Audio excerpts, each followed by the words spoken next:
November 15 முதல் FASTag இல்லாத வாகனங்களுக்கான சுங்கச்சாவடி கட்டண விதிகளில் மத்திய சாலை போக்குவரத்து மற்றும் நெடுஞ்சாலைகள் அமைச்சகம் மாற்றங்களை அறிவித்துள்ளது. தேசிய நெடுஞ்சாலைகளில் கட்டணம் வசூலிக்கும் முறையை சீரமைப்பதே இதன் முதன்மை நோக்கம்.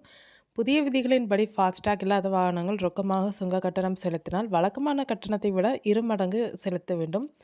ஆனால் யூபிஐ அல்லது பிற டிஜிட்டல் முறைகளை பயன்படுத்தி பணம் செலுத்தினால் வழக்கமான கட்டணத்தில் 1.25 மடங்கு மட்டுமே வசூலிக்கப்படும். முன்னதாக ஃபாஸ்டாக் இல்லாத வாகனங்கள் ரொக்கமாகவோ அல்லது யூபிஐ மூலமாகவோ பணம் செலுத்தினால் 2 மடங்கு கட்டணம் செலுத்த வேண்டியிருந்தது. இந்த கொள்கை மாற்றம் டிஜிட்டல் பண பரிவர்த்தனைகளை ஊக்குவிப்பதை நோக்கமாக கொண்டுள்ளது. உதாரணமாக, ஒரு சுங்க கட்டணம் 100 இருந்தால் ஃபாஸ்டாக் இல்லாத வாகனம் ரொக்கமாக 200 செலுத்த வேண்டும். ஆனால் யூபிஐ மூலம் செலுத்தினால் 125 மட்டுமே செலுத்தினால் போதும். இந்த மாற்றத்தின் முக்கிய நோக்கம் ரொக்க பரிவர்த்தனைகளை குறைத்து டிஜிட்டல் முறைகளை ஊக்குவிப்பதாகும்.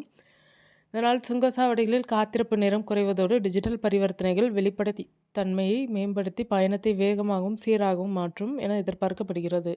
ரொக்க பணத்தை விட டிஜிட்டல் முறைகளுக்கு குறைவான கட்டணம் வசூலிப்பதன் மூலம் மக்களை ஃபாஸ்டாக் அல்லது யூபிஐ போன்ற டிஜிட்டல் பண பரிமாற்றங்களுக்கு மாற தூண்டுவதே அரசின் திட்டமாகும். தேசிய நெடுஞ்சாலைகள் கட்டணம் மற்றும் விதிகள் 2025 நாடு முழுவதும் 2025 நவம்பர் 15 முதல் நடைமுறைக்கு வருகின்றனர். இந்த புதிய விதி சுங்கச்சாவடிகளில் கூட்ட நெரிசலை குறைத்து பயண நேரத்தை மிச்சப்படுத்தும் என அமைச்சகம் தெரிவித்துள்ளது. ஃபாஸ்டாக் பயன்படுத்தாத ஓட்டுநர்கள் ரொக்கத்தை விட யூபிஐ சிக்கனமான தெரிவாக கருதுவார்கள். இருப்பினும் ஃபாஸ்டாக் இப்போதும் மிக குறைந்த செலவில் வேகமான வழிமுறையாகவே உள்ளது. இந்த நடவடிக்கை தொழில்நுட்ப அடிப்படையிலான சுங்க கட்டண வசூலையும் நெடுஞ்சாலை செயல்பாடுகளில் செயல்திறனையும் மேம்படுத்துவதற்கான அரசாங்கத்தின் முயற்சிகளை வலுப்படுத்துகிறது. இந்திய தேசிய நெடுஞ்சாலைகளில் தடையற்ற பயணத்திற்காக ஃபாஸ்டாக் வருடாந்திர பாஸ் வசதியையும் அரசு அறிமுகப்படுத்தியுள்ளது. இந்த பாஸ் பயணிகளுக்கு பணத்தை சேமிப்பதோடு மட்டுமில்லாமல் அவர்களின் பயணத்தை மேலும் வசதியாகவும் மன அழுத்தமின்றியும் மாற்றுகிறது. நாடு முழுவதும் சுமார் 1159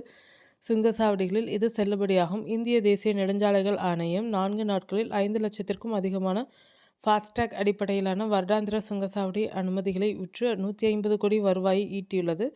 அதிக எண்ணிக்கையிலான வருடாந்திர பாஸ்களை வாங்கிய மாநிலங்களில் தமிழகம் முதலிடத்திலும் கர்நாடகா மற்றும் ஹரியானா அடுத்தடுத்த இடங்களில் உள்ளனர்.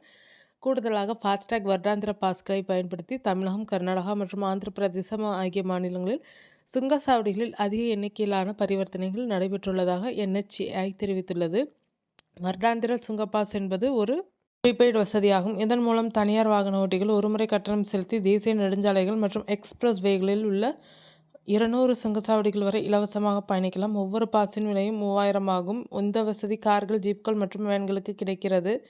இந்த பாஸ் செயல்படுத்தப்பட்ட நாளிலிருந்து ஒரு வருடத்திற்கு அல்லது 200 சுங்கச்சாவடி பயணங்களுக்கு எது முதலில் வருகிறதோ அதுவரை செல்லுபடியாகும். பயண வரம்பு எட்டப்பட்டதும் ஃபாஸ்டாக் தானாகவே நிலையான பயண கட்டண முறைக்கு மாறும்.